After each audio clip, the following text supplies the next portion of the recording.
ஸ்ரீமத் வால்மீகி ராமாயணம் கிஷ்கிந்தா காண்டம் chapter 20.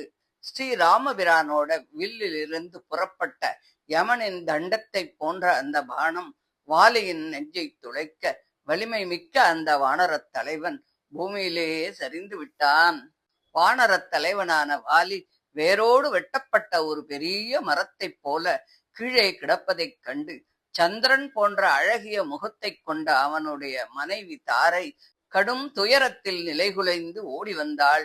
கம்பீரமான யானையைப் போன்ற உடல் அமைப்பும் பேராற்றலும் கொண்ட தன்னுடைய கணவன் அம்பினால் அடிபட்டு உயிரிழந்து கீழே கிடப்பதைக் கண்டு தன் கட்டுக்கடங்காத சோகத்தை அடக்க முடியாமல் தாரை அவனிடம் சென்று தன் மார்போடு அவனை அணைத்துக் கொண்டு உலகமே அதிரும் வண்ணம் கதறி அழுதாள்.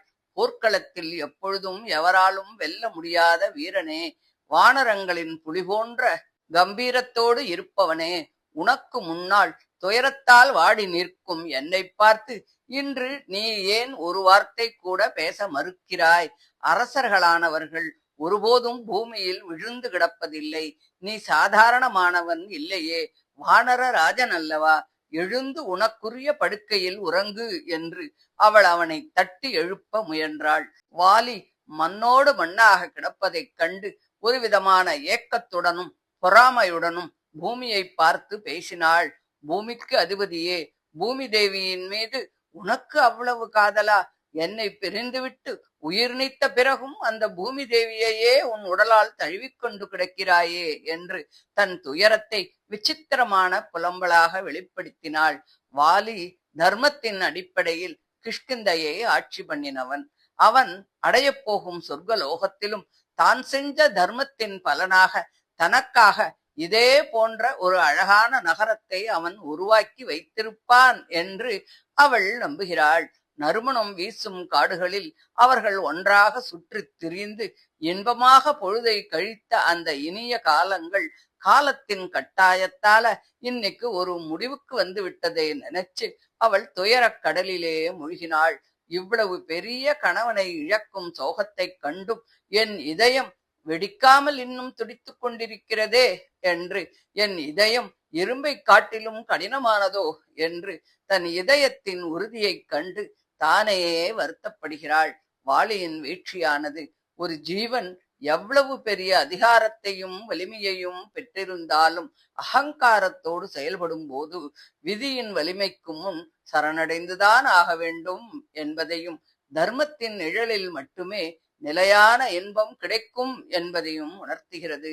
சுக்ரீவனை பார்த்து, உன் பகைவனான வாலி வீழ்ந்து விட்டான். இனி நீ கவலையின்றி உன் மனைவி ருமாவை அடைந்து அரசாட்சியை அனுபவிப்பாய் அப்படின்னு சொல்றா.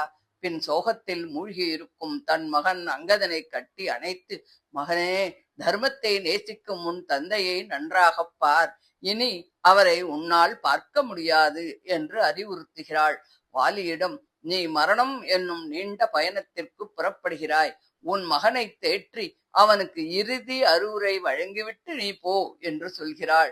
பிராயோபவேசம் செய்ய துணிவது இவ்வுலக மாயையின் பிடியில் இருந்து விடுபட்டு ஆன்மா கணவனுடன் இணைய முற்பிடும் தெய்வீரத்தை தான் காட்டுகிறது.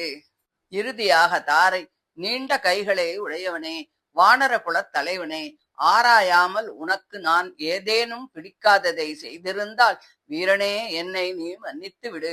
உன் பாதங்களை என் தலையால் வணங்குகிறேன் என்று கூறி வாலி வீழ்ந்து கிடக்கும் அந்த இடத்திலேயே தான் இனி உலக இன்பங்களை துறந்து உண்ணான் ஒன்பிருந்து உயிர்விட உறுதி எடுக்கிறாள். இந்த தருணத்தில் அநீதி நீங்கி தர்மம் நிலை பெறும் போது தனிப்பட்ட துயரங்கள் மேலோங்கினாலும் கூட இறுதியில் ஆன்மா இறைவனின் சரணாகதியை நோக்கித்தான் நகர்கிறது என்பதை தாராவின் ஒவ்வொரு செயலும் உறுதிப்படுத்துகிறது அப்படின்னு சொல்லி இந்த 20வது சாப்டரை முடிக்கிறார். இதை தொடர்ந்து 21வது அத்தியாயத்தை அடுத்த ஆடியோவில் பார்க்கலாம். தேங்க்யூ.